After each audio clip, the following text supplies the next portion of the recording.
Okay, so welcome everyone. Welcome back to our ARIVE lecture series. My name is still Tobias Langlotz.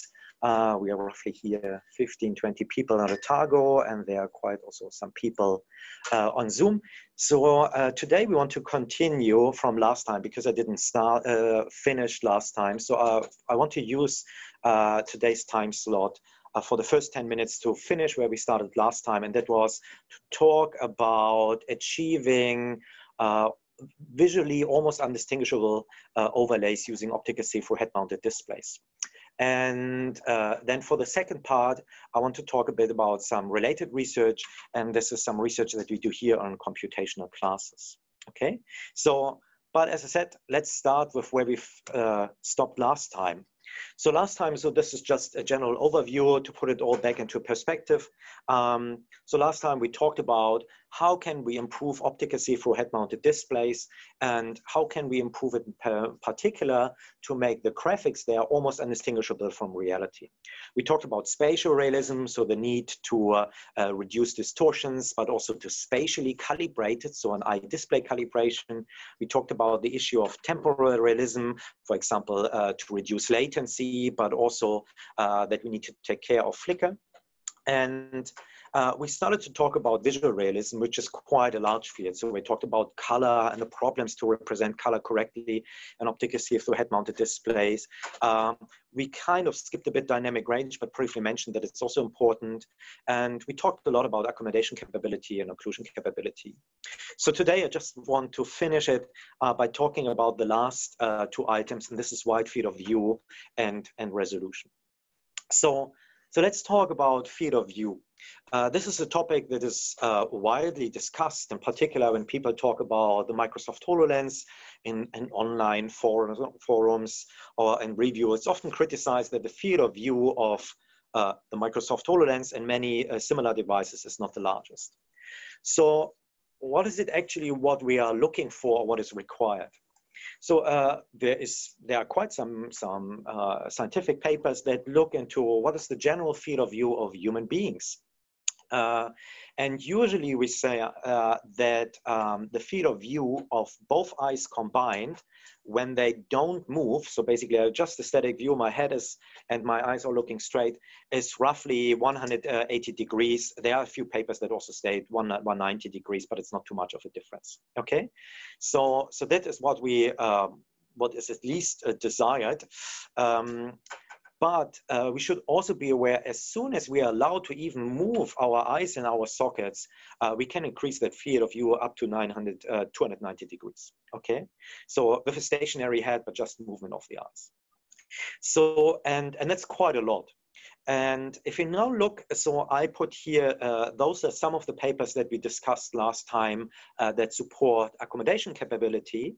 And there is also a category where we looked into the field of view that they provide, and you see that for most of papers in the scientific literature, they have a relatively small field of view. In fact, you will see that the highest ones are just a bit above 100, which is considered very, very good, and it's already quite hard to achieve that. Okay, but many other examples, they have a field of view of 15 or 28 degrees. Okay, so, and if we just look at those a few papers that have a relatively high field of view, so here we say it's 80 degree or more, we see a couple of things. First of all, they basically almost fall into 2 or 3 categories. First of all, they're relatively bulky. That's one thing. We can provide a large field of view if we make these devices extremely bulky. And that's something else that we don't want to have. So it's almost a contradiction or a problem that's almost unsolvable, that increasing size is a side effect of increasing field of view. When we now look at the solutions that are actually have in the form factor more thin, we actually see 2 approaches there. So the one is actually pin light or pinhole displays. It's a very specific approach. It's a very cool idea that also came from the group, I think from Henry Fuchs' group. Those are displays that are always in focus. Okay, so, and they can provide, they're very thin and provide a relatively large field of view, but they're always in focus.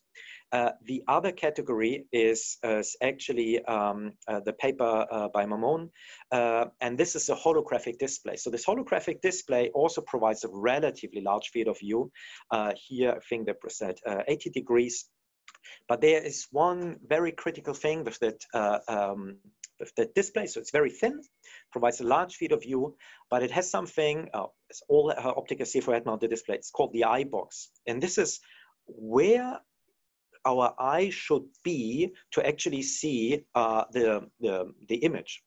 And the larger the eye box, the more freedom I have, the less specific it is to specific position of the eyes. And what the current problem is of this many of this holographic displays, in particular also that one, that the eye box is extremely small. So basically what it means is I can provide a relatively large field of view, but only if my eye is exactly at the right position. And if I just move by a few millimeters, and that could be because my eyes have a different physiological characteristic, further together or further apart, I might not see anything at all, and I might not experience the full field of view. So, so in summary, there are a couple of approaches, and this has been identified. Field of view as a really major issue, but I can go for bulkiness, and I can solve that using easier methods, yeah, or I go in a different direction, but they also have trade-offs. For example, extremely small field of view. Okay, so that is still something where research is required. And here, this is just from the one paper from on the pinlight displays, just to give you an idea. So that was the one that claims the largest field of view from the works that we found 110 degrees. And just in comparison, so basically that would be the whole image that you see there. And you see it's quite a massive difference, for example, to the Lumos and Metas, or to a relatively old Epson BT100, which has an extremely small field of view of 23 degrees. Be reminded, some of the words we just showed in the literature, they had a field of view even smaller than 23 degrees or 15 degrees. So there you would only see a very, very small inset, okay? So, and almost the last problem that I want to then talk about when I talk about visual realism is the problem of resolution. So of course we want a high resolution, but we rarely talk about how high the resolution should be. And so, but if you take some of the information and that we already talked about and put them together, so we said we want to have a field of view at, let's say, 180 to 190 degrees, and should be 1 by 120 degrees. And there are also papers that talk about the resolution that the human is able to resolve. And it's usually provided cycles per degree. So this is basically alternating in lines that we can identify per degree of view. So it's usually given with 60.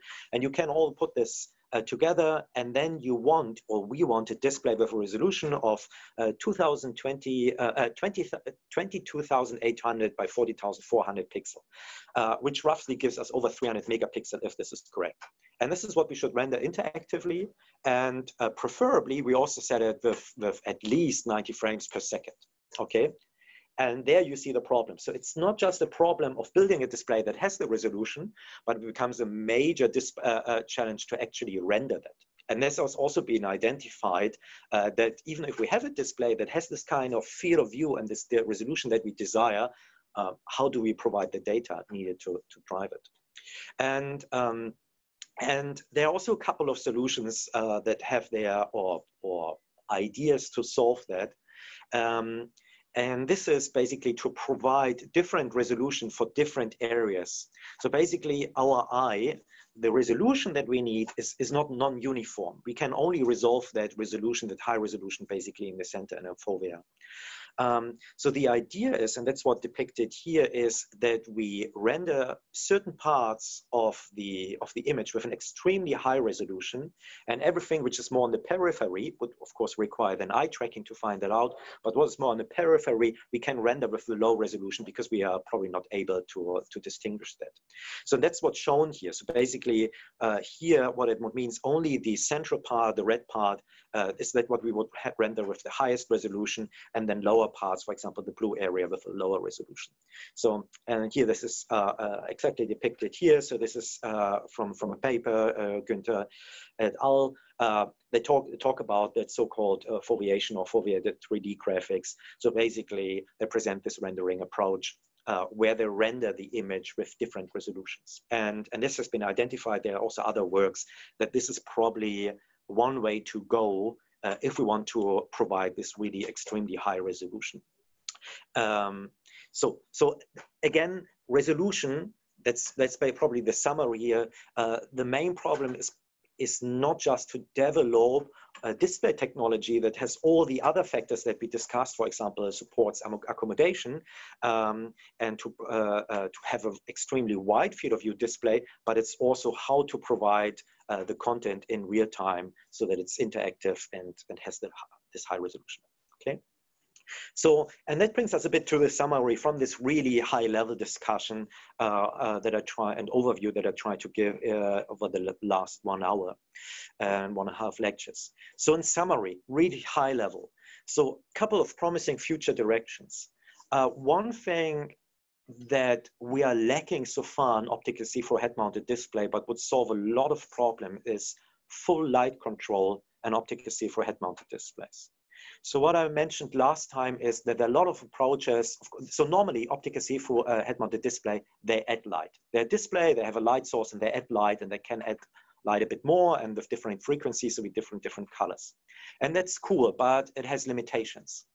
If we could build an optical see-through head-mounted display that is adding light on the environment, but also subtracting light from the real environment, so it's basically filtering, then we have almost full light control. And that allows us to do a lot of things. That almost allows us to turn optical see-through head-mounted display and video see-through head-mounted display. We could do application like diminished reality. We could filter the environment if needed. It would solve the occlusion problem. So it gives us a lot of potential. And I think it's something, there are some ideas around, and there are approaches for filtering, and there are many approaches for adding light, but I'm not aware of an approach that really combines both in a very smart way per pixel. So there are some that more global, try to make it darker, but really on a per pixel and not just intensities. I have yet to see that. The other big issue, what we see is there are now an increasing number of really cool solutions that successfully tackles individual issues. But some of them, they're mutually exclusive to each other. So you saw, for example, accommodation, and we saw, for example, you're reduced to an extremely small field of view or extremely low resolution. So I think what research should also be aware that we have seen really good solution of individual problems, but the challenge now comes, how do you put it all together? Yeah, and one additional problem is there also how to put it all in a wearable form factor. What we often see in scientific papers, and I think that's okay, is optical bench prototypes. And I think this is cool. We also have been guilty of that.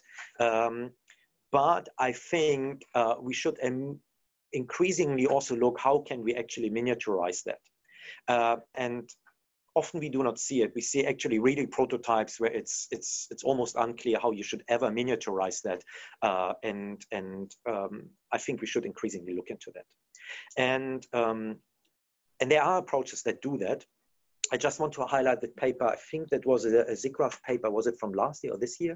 I think it was from this year. It's a really cool paper from Kin et al.'s group, and because I think it's a great example demonstrating some of these exploits. So it's actually it's a paper. It's from NVIDIA's. So they showed an extremely first of all they show foveation. So they show actually different resolutions for different image areas. So they solved that one, or they at least investigated. It supports accommodation capability, and they also showed, and this is what we see on the right-hand side, they show a mobile prototype, even though it did not have all the functionality of, they also did a more lab prototype. But I think we need more of this kind of research, which is really combining many things and say, look, with this technology, we can solve that. And I think it's a really great example. The unfortunate thing, which is also demonstrated by this kind of research, is the kind of skills that are nowadays required, and also the technical equipment is required to do this kind of research. It requires really a lot of optical skills. You need to be able to not just work with holographic or optical elements, but basically also have the money to get them custom factored or customized for you. It requires a lot of electronic skills, 3D printing skills, computer graphics and computer vision skills.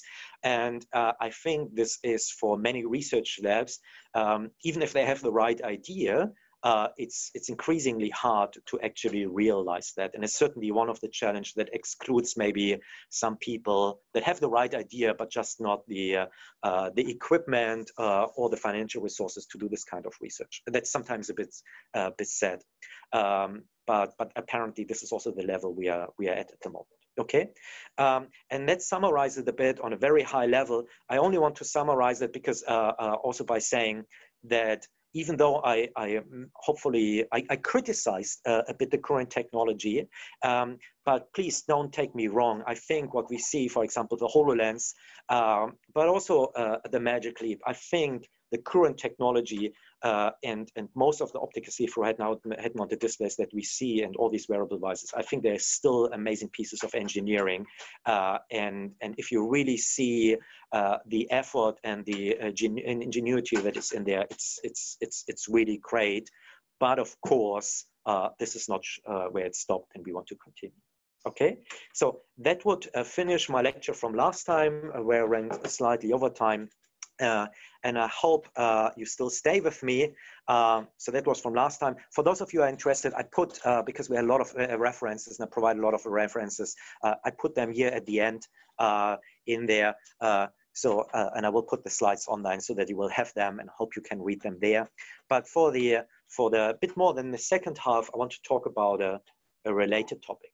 So let's just quickly breathe in and breathe out, and by breathing out, try to conduct a context switch, because for the second part now, I want to talk about computational classes, or more specifically, amplifying human vision using computational classes. So what is it about, and what's the general idea, and what we want to do? So the general idea is that we want to do something, it's called vision augmentation beyond traditional classes. So I usually, when I talk about this topic, I show these pictures, and some of you might have seen it. So we all know vision aids or classes, traditional classes. And in fact, they're quite old, century old. You will find older drawings or paintings than the one on the left-hand side, but I just take this one, it's roughly 16th century, because these classes that are there on the drawings, they almost look like classes that many of us has. In fact, I have some classes that almost look like those, okay? So what it means is that the general design and the general idea of classes hasn't changed for centuries, okay? The idea of computational classes, and some of the research that we're doing here at Otago, is to go now a step beyond and not just look different form factor, maybe, you know, round or maybe rectangular, maybe big or maybe small, but really dramatically dramatically rethink how classes should look like. And this is what we see on the right-hand side. So basically, the traditional idea is we have a static lens that is manufactured, and it's made for you, and it's exactly polished to your specifications, but they're static from there. Okay, at the end, it's just pure, relatively simple optics for centuries. The idea, what we talk about when we talk about computational classes, are two directions. The one is actually, we want to have programmable optics. We want to have optics that go beyond the traditional static optics, but actually optics and optical systems that can be controlled at runtime by a computer, okay? So that's the one thing, what we talk about when we talk about computational classes. The other idea, and this is why it's related to the previous topic, is we want to integrate techniques that we know from augmented reality. So for example, to have a half-transparent display. So to also use this technology to see how we can compensate, for example, visual impairments, but also enhance human visions, okay? So we want to really drastically rethink how classes should look like and how they behave. We are not the only ones who have that idea, but I have to say sometimes it's unfortunate. It's not too big of a research field, is my impression, even though like people like Eli Pelli, from Harvard Medical School, he's working on this at least since the early 2000s. So I instead of citing an individual paper, I just cited his whole project page, because there are dozens of papers. We are starting from 2000. He was proposing to also look at technologies that we know from AR to help compensate visual impairments. On then the right-hand side is a very recent work from Gordon Webstein's group at Stanford, who also proposed, for example, here, computational optics to compensate certain visual impairments. Okay, so just those two as a, even though it's not a full related work of discussion here for the sake of time. I quickly want to talk about some of the works that we are doing here. So the one work is actually using optical see-through head-mounted displays. So a topic that we just discussed beforehand in our last lecture. So you want to build computational classes using optical see-through head-mounted displays. And I want to talk in particular about one project, and this was a Kite paper from us 2 years ago, and where it was to use these optical see-through head-mounted displays to compensate for color vision deficiency, or most of us know it by the name of color blindness.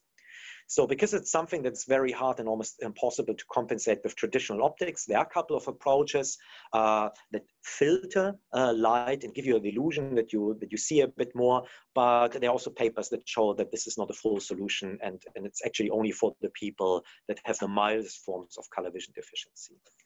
So what is color vision deficiency? Most of us, again, color blindness, most of us only think or it's problems to differentiate, for example, use green or red use, but there are more there are more forms, even though they're less common.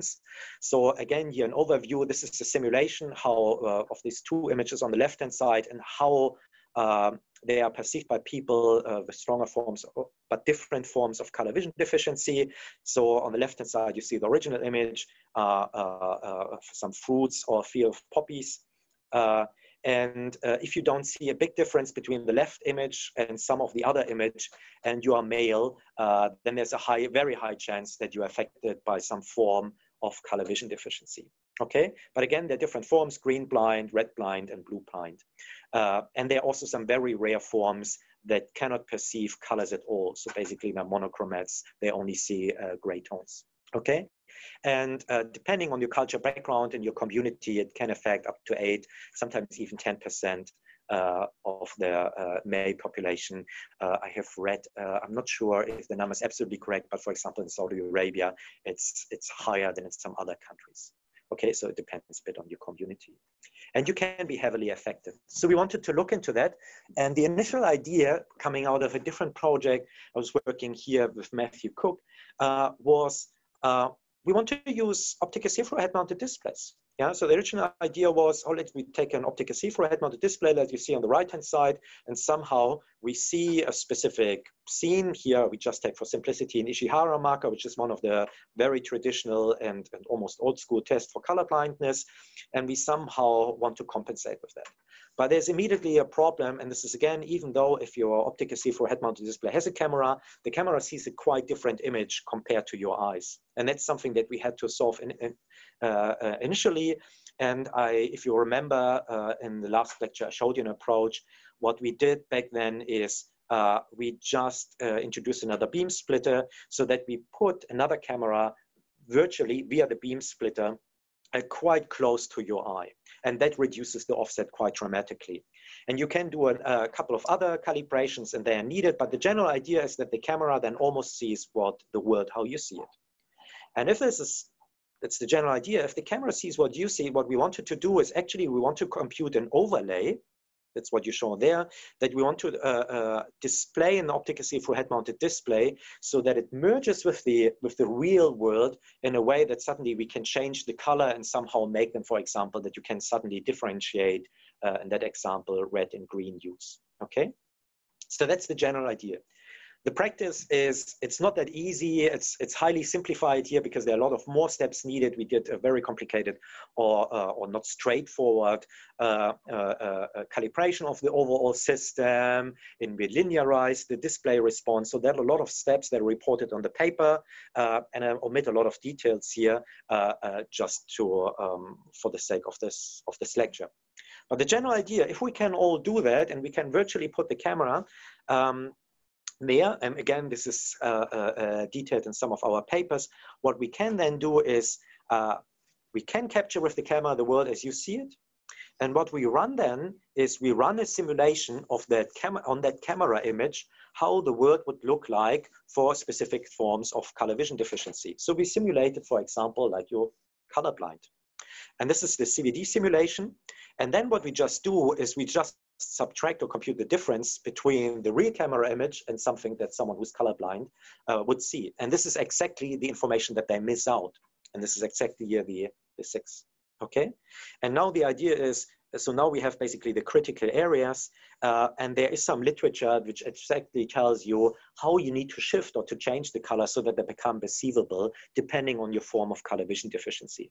So basically what we do is, for those critical pictures identified in this error image, we compute an overlay, and this is the overlay that we then show on the optical see-through head-mounted display. And this whole thing is calibrated in the way that it relatively exactly aligns with the real world and causes that color shift.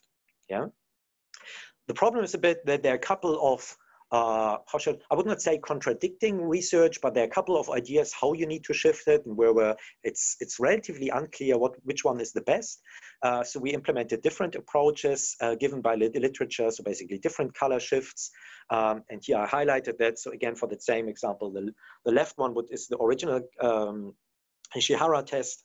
And depending on 2 color shifts in the RGB space or on the LMS color space, they would result in, or they would provide different results, and we both implemented them. And then we also provided, did an implementation of a related work that proposed to just actually highlight the edges. And this is what you see on the left-hand side. So basically it would just outline the edges. So this is this white outline. I hope you can see it. So instead of changing the colors, you basically just increase the contrast rate dramatically. Yeah, and we implemented that, and we implemented it in different prototypes. I said beforehand that we also often start and do a lot of our work with optical bench prototypes. So we started this with an optical bench prototypes, what you see on the left-hand side. So basically it's an optical see-through head-mounted display and a camera looking through that. So the camera is placed exactly where the human eye is. Then we have what we call a full lab prototype. So it's still a very controlled prototype, but it's already stereo and you can actually see through, meaning you with your eyes. And this is what we do for a lot of our use for a lot of studies. It's relatively bulky, but the good thing is it's relatively easy to adjust and to fine tune it because you don't deal with 2 small elements. And then we also did a miniaturized prototype to just show the potential for miniaturization, which can go way beyond what we show there. And we ran a lot of studies on that, but before that, I want to show you just a quick video, how this looks like. So this is Jonathan Sutton, a PhD student here who worked mainly on that topic. And what you see here, so it's not really calibrated for the camera, but I just moved roughly a normal camera at the position of the eye for which this was calibrated for. So you see, it's not at that point, it's not pixel precise because it was not calibrated, but now this is a camera, and this is a video I record, but now it was calibrated for the camera with the same algorithm that we normally do for eye calibration. And then you see that we almost achieve a pixel precise calibration. And here we show this different highlighting algorithms. So non-corrected, I think this is LMS space. I might be wrong. I think this is RGB space. And I think the last one is then edges. This is one where we highlight the edges. Okay, and we did a lot of studies with that, and I can only very briefly talk about that for the sake of time. So we did the studies, we really recruited, and it's relatively hard, but we really recruited people and tested them for color vision deficiency. So we're quite confident that we had people that are actually colorblind. And we had also participants, their monochromats. Actually, we had several studies here. I summarized actually the results from 2 studies, but there were actually, I think, 19 or 20 people, both studies. And what we did, and this is what we see here, so basically we showed them the original image material, and then we showed them different correction techniques. And the first thing is what you see, so we showed them the RGB color shift, the LMS, and the edges, and what we were able to show that we can significantly increase the success rate. Success rate is that you correctly say what you see, but also the confidence with what you with which you can say what you see. Because there's some people there, they have milder forms of color vision deficiency. They can still guess, but their confidence is not really high. So even if they can guess and maybe correctly guess, we can improve their confidence for all algorithms. And we can even further then improve that if we allow them to custom, basically, to apply custom settings. Okay, basically this is, we allow them to set the color shift to their preferences, and that can even further improve the result. Okay. What we also did, we compared it to some related work, and this is a related work. It's a really cool paper from 2015, was UbiCom paper. This was an approach that a Google class-based approach. So they don't have a spatially aligned correction, but basically they just showed you corrected camera image in your periphery and we re-implemented this approach. We ran it also in a Google class, and we gave several tasks. You see it a bit on the right hand side. I'm not sure if you can read all the letters, but basically we provided you that a different image material, and you needed to name, I hope you can see there are small letters in there, you needed to name certain areas. I forgot it, if they're red or they're green. So basically we had a couple of questions, and you need to identify the corresponding image areas. Yeah, we ran a study there and also measured usability, efficiency, and workload. And we saw, in particular in the workload, we saw some differences, but not for all images. And when looking back into the images where we saw a significant difference, then we saw those were in particular tasks that dealt with details. So where very small areas were affected, because with the Google class-based approach, you almost couldn't really identify the areas. They were too small and you couldn't map them. So it was harder to do that. So some of these tasks are shown on the right-hand side. So that was to identify certain image areas on the map, or for example, to name the lines on the graphs that had certain colors, which proved to be hard with the Google class-based approach. So this is the one approach we were working on. Again, here, that is only one of the examples we're working on that showed how we can use optical see-through head-mounted displays and turn them into computational classes to compensate a certain form of visual impairment, and this is color vision deficiency. We're still working on that. So since then we moved newer prototypes. So we do a lot of 3D printing where we really build these parts in the optics. And you see, we also ordered new cameras. That's what you see in the middle part. And actually the camera is not the board. Actually, this is the smallest part in this whole thing is the camera, which is just in front of my thumbnail. The rest is just basically the USB cable and the main board, which is way larger than the actual camera. I think back then, I'm not sure if it's still valid, it was the world's smallest 1 megapixel color camera.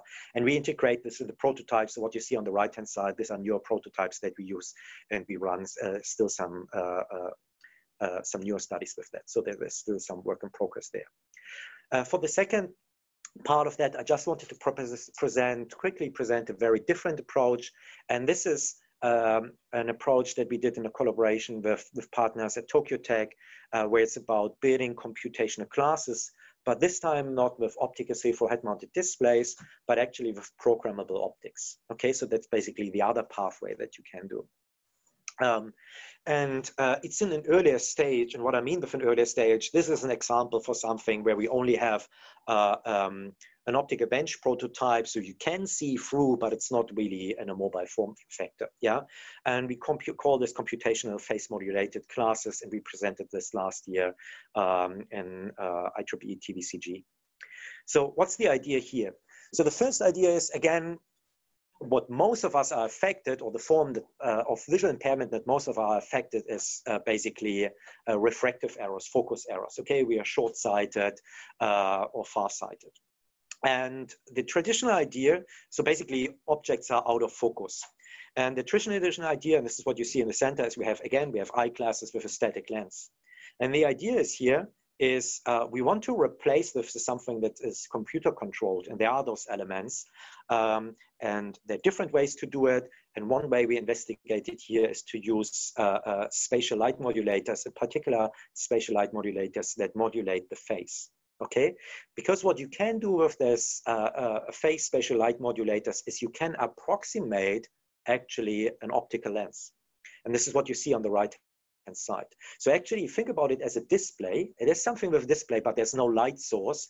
But if you shine light on it, you can basically affect the light rays and you can basically approximate a lens. And this is the idea. So you want to have some programmable optics and dynamics. Why is that beneficial? Some of us, in particular when we grow older, we get very complex problems because suddenly it's not just that we don't see anything in the distance, but also in the very close distance, things become problematic. So then we have reading classes, but we also need classes for the distances. And then either you constantly switch classes, or you have classes actually that have both, and many people have problems with that, or you have classes that transition from different strengths, and some people also, they have problems with that. So what we could do, if we have the right programmable optics, we could build classes that just deliver what you need at the moment. So if you look at the distance, they give you that, and if you look very close, they give you that, okay? So, but just, and this is what was one of the idea, and just look again very quickly at face-only spatial light modulators. Again, there you see one, this is a reflective one, but basically it looks a bit like a mirror surface, but you can change the surface. And what you do is really you can build a quite complex wave. And this is what we did, and what we showed you there to correct focus. But and here's an example. So this is when you actually see through. So again, this is where an eye is positioned. Where a camera is positioned, where your eye is, and there's some objects in 10 centimeter distance and some in 110 centimeter distance, and we just go through basically and change, just with a computer, we change basically the strength. So we can let you focus on the background as well as we can focus you on the foreground. Admittedly, there are a couple of problems with the sharpness. Yeah, it's actually also called by chromatic operation, so it's not perfect yet, but we hope we can improve this in the future. Yeah. Because so I want to show you another video. Yeah, it's that one. So what we did there is not just we didn't just go through from the beginning to the end, but here basically we had a closed loop system. So we had a marker. So basically there was a camera. Think about it. It's a camera attached to your glasses, and the camera was constantly tracking that marker, and the marker was always in focus, and everything which was close to the marker was also always in focus. Okay. In your future, you would replace that with eye tracking, and probably with depth cameras, you would always sense where your eye is looking at, compute that, and then you would focus on exactly that. And this is just an approximation of that system. But the cool thing is that first of all, there are other solutions. Actually, that was the Gordon Wettstein paper from Stanford's. There are other solutions to build classes that correct focus, computational.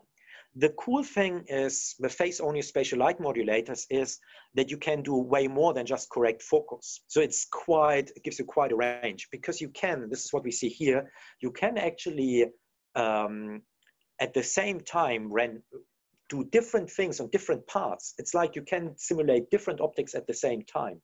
So you cannot just say, oh, I need something for proximity and something for the distance, but you can say, yeah, I have both at the same time, and I can even say where I have it, okay? So basically what you can do, you can build multi-focus system. So you can say, for example, build a system where the lower part is something for the distance, and the upper part of your classes is for, for the proximity, or you can switch it. You can really completely control it. And that was something that the Stanford paper couldn't do it. And there's more. You can do pen tilt. You can slightly move objects. You can zoom. So you can even enhance. If you want to see what's in the back written on a poster, or if I have a lecture, I really want to see what the guy's doing at the back. Yeah, I could have these magic glasses where I swipe here and can zoom in. So even if I am not affected by visual impairments. And this is a flexibility which is quite nice from this if you use face modulation. and which sets it apart. And this is something what we did here. Again, the quality is not the best. This is one of the drawbacks, so that's more research needed there. But what we have here is two markers, and they're actually both in focus. So they're both tracked, and they're both in focus. Okay, so you can move them back and forward, and you see what's next to them is also relatively in focus. Just to throw that. And for time reasons, I don't add the videos here for all the other things, but we also demonstrated the other things, including view stabilization. So where I can constantly move that finger to some extent, but actually the classes stabilize that finger for you or the world for you, okay, if this is needed, okay? So again, the beauty of that approach and what we have presented here is actually we presented an approach for computational optics. And the beauty is that allows us to do many things. Okay, so you can really think about it that you have some other sensors integrated and they exactly sense what you need at the moment and just adjust the classes accordingly. Okay, and of course there's more research needed to improve the visual quality, but also the form factor. But it's in the nature of the things. Okay, and with that approaches we can actually, because it's so general, we can replace different techniques that would normally be required to achieve the individual effect. For example, varifocal lenses, that's what you see on the left-hand side, they can only do focus correction, but they can't do multifocus normally. Okay, so basically with our approach, we could replace all these lenses that you see there and all these very different approaches. Okay, and that's the beauty. And with that one, I also want to finish today's lecture. So again, for the first probably 10 minutes, I closed what we talked last time and talked about indistinguishable augmented reality with optical see-through head-mounted display, particular field of view, but also a couple of resolution issues. And for the second part, I just wanted to present two of the papers we worked on over the last years that use related technologies, but this time not for traditional augmented reality, but to what we call vision augmentations and to improve or enhance, compensate vision impairments or even enhance your normal visions. And with that said, I want to thank all the people who are on Zoom. And now I'm open for questions.